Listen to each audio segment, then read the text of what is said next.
Lemonite. Pagiku cerah, matahari bersinar, ku gendong tas merahku di pundak.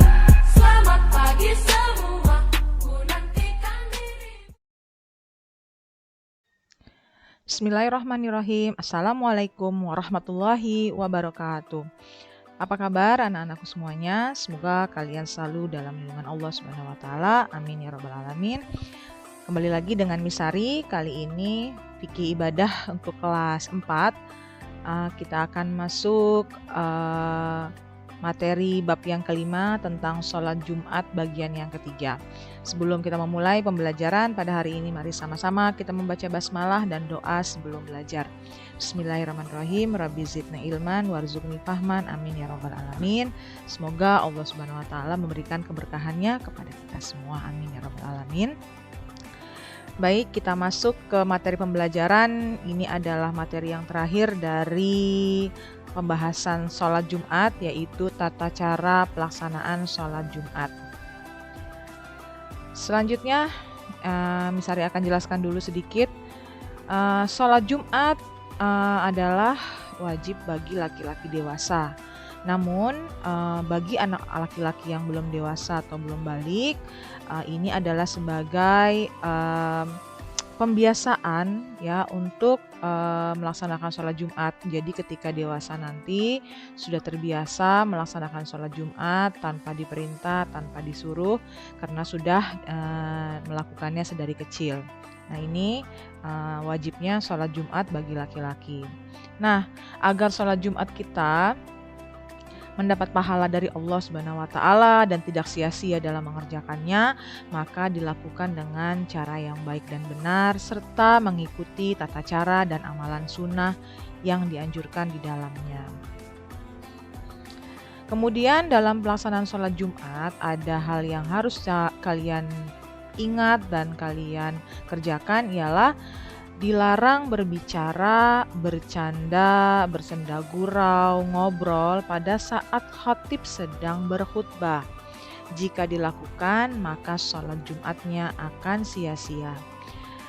Melihat sabda Rasulullah Shallallahu Alaihi Wasallam, yaitu dari Abu Hurairah radhiyallahu anhu, ia berkata bahwa Rasulullah bersabda, apabila kamu berkata, berbicara kepada sahabatmu pada hari Jumat atau ketika sholat Jumat, diamlah sedangkan khatib sedang berkhutbah. Sungguh kamu telah berkata sia-sia. Hadis riwayat Bukhari dan Muslim. Nah ini adalah hadis atau sabda Rasulullah yang tidak memperbolehkan bagi jamaah sholat Jumat untuk ngobrol, berbicara, dan lain sebagainya ketika khutbah sedang dibacakan. Nah, yang Misari sering lihat ketika sholat Jumat adalah banyak jamaah laki-laki yang datang sholat Jumat ketika sudah mulai sholatnya saja. Ketika iqomah sudah dikumandangkan, baru mereka datang dan menuju masjid. Sebenarnya tidak boleh seperti itu. Karena apa? Karena khatib atau pembacaan ceramah ketika sebelum sholat Jumat dilaksanakan itu adalah salah satu syarat sah sholat Jumat. Syarat sah berarti kalau tidak kita laksanakan, tidak mendengarkan, maka bisa diambil kesimpulan kalau sholatnya juga tidak sah. Nah, mudah-mudahan anak laki-laki, murid-murid SD Telamana bisa memahami dan mengerti bahwa khutbah ketika atau khutbah sebelum sholat Jumat itu sangat penting dan merupakan syarat sah sholat Jumat. Jadi kalau mau sholat Jumatnya sah ya harus mendengarkan khutbah Jumat. Selanjutnya adalah kita masuk ke tata cara pelaksanaan sholat Jumat. Sebenarnya tata cara pelaksanaan sholat Jumat ini tidak jauh berbeda dengan sholat sunnah atau sholat fardu yang lainnya. Hanya ada beberapa sedikit penambahan. Yang pertama, kita ketika masuk ke masjid, baik itu sholat Jumat ataupun sholat-sholat yang lainnya, selalu mendahulukan kaki kanan dan berdoa ketika masuk masjid. Apa ada yang masih ingat doa masuk masjid seperti apa? Ya, Bismillahirrahmanirrahim. Allahumma ftahli abwaaba rahmatik. Ya Allah, bukakanlah pintu-pintu rahmatmu. Itu adalah doa ketika masuk masjid. Sebelum duduk, hendaknya melaksanakan sholat sunat tahiyatul masjid 2 rakaat. Ya, jadi sebelum duduk, mohon maaf, pastikan dulu sudah berwudu dan ketika masuk masjid sudah dalam keadaan suci dan langsung melaksanakan sholat sunat tahiyatul masjid 2 rakaat. Lalu yang ketiga, ketika masuk waktu zuhur, muazin mulai mengumandangkan azan. Selanjutnya setelah azan, lakukanlah sholat sunnah 2 rakaat. Setelah itu khatib naik mimbar untuk khutbah. Ya, khatib naik mimbar untuk khutbah. Kemudian selama khutbah berlangsung, jamaah wajib mendengarkan dan dilarang melakukan kegiatan yang lainnya. Nah, larangan-larangan ketika sholat Jumat itu sudah ada di video yang kedua. Kalau nggak salah ya, di video yang pertama itu sejarah sholat Jumat, yang kedua ada tata caranya dan larangan-larangan ketika selama khutbah berlangsung. Yang ketujuh adalah ketika khutbah selesai, iqomah dikumandangkan dan persiapan untuk sholat Jumat. Nah, ketika berdiri mau melaksanakan sholat Jumat, nah biasanya imam memastikan bahwa barisannya atau saf barisan sholatnya sudah lurus dan rapat. Ya, ini adalah ilustrasi gambar saf yang sempurna, rapat dan lurus. Ya, jadi bahu ketemu bahu kalau laki-laki ya, rapat dan lurus. Kemudian gerakan makmum tidak boleh mendahului imam. Ya, harus imam dahulu baru makmum mengikuti. Yang ke-10, membaca zikir setelah sholat. Jadi setelah sholat itu biasakan untuk membaca zikir terlebih dahulu ya.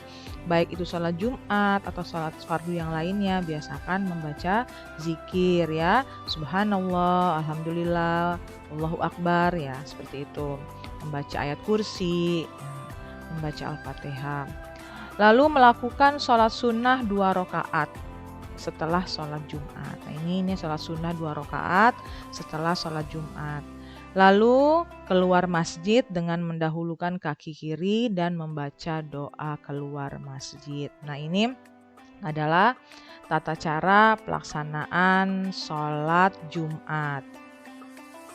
Oke. Setelah mempelajari dan memahami tata cara sholat Jumat juga syarat-syaratnya, maka bagi kaum laki-laki ya jangan pernah meninggalkan sholat. Terutama ini sholat Jumat jika tidak ada halangan yang dibenarkan agama. Jadi kalau tidak ada halangan yang benar-benar sesuai dengan syariat agama yang benar-benar diperbolehkan, maka kaum laki-laki tidak boleh meninggalkan sholat Jumat. Nah, setelah tahu tata caranya, setelah tahu larangan-larangannya, sunnah-sunnahnya, syarat-syaratnya melaksanakan sholat Jumat, maka kerjakanlah sholat Jumat dengan baik dan benar. Ikhlas dan sungguh-sungguh hanya mengharap ridho Allah Subhanahu wa Ta'ala ya. Jangan mau yang ganteng yang sholat Jumat. Nah, bukan pengen seperti itu ya, cuman mau dibilang ganteng karena sholat Jumat ya. Nah, jadi benar-benar sholat Jumat itu untuk mengharapkan ridho Allah. Lalu lakukan perintah-perintah sunnah sebelum atau sesudah sholat Jumat agar ibadah sholat Jumatnya lebih sempurna ya. Karena apa? Kalau kamu lihat di video pembelajaran yang pertama, hari Jumat itu adalah hari yang paling istimewa dalam agama Islam. Di sana kalau kita bersedekah pahalanya besar. Ya, kalau kita berbuat kebaikan pada hari Jumat itu pahalanya sangat besar karena memang Sayyidul Ayyam atau harinya yang paling baik ya untuk umat Islam hari Jumat itu. Nah, anak-anakku sekalian, kita sampai sudah di penghujung video yang singkat karena ini adalah materi terakhir kita di bab yang kelima tentang tata cara pelaksanaan sholat Jumat. Semoga setelah materi pembelajaran ini disampaikan sudah lengkap semuanya. Kalian yang terutama yang laki-laki sudah tahu tata cara sholat Jumat yang baik dan benar, sehingga sholat Jumatnya bisa sempurna dan mendapatkan pahala dari Allah Subhanahu wa Ta'ala, tidak sia-sia dalam mengerjakannya. Insya Allah murid-murid laki-laki Al-Amanah sudah terlatih ya melaksanakan sholat Jumat di sekolah. Kita berdoa semoga pandemi ini segera berakhir sehingga kita kembali bisa merasakan sholat Jumat berjamaah dengan teman-teman dan guru serta jamaah lainnya di Masjid Raya Al-Amanah. Kita tutup dengan hamdalah, alhamdulillahirabbil alamin. Seperti biasa akan ada penugasan melalui Google Form. Misari mohon kalian kerjakan dengan baik dan mengumpulkan pada hari ini juga absensi. Misari lihat dari pengumpulan Google Form. Jangan lupa juga subscribe dan follow Instagram dan Facebook SDIT Al-Amanah. Thank you for watching. Wabillahi taufiq wal hidayah. Wassalamualaikum warahmatullahi wabarakatuh. Sampai ketemu lagi.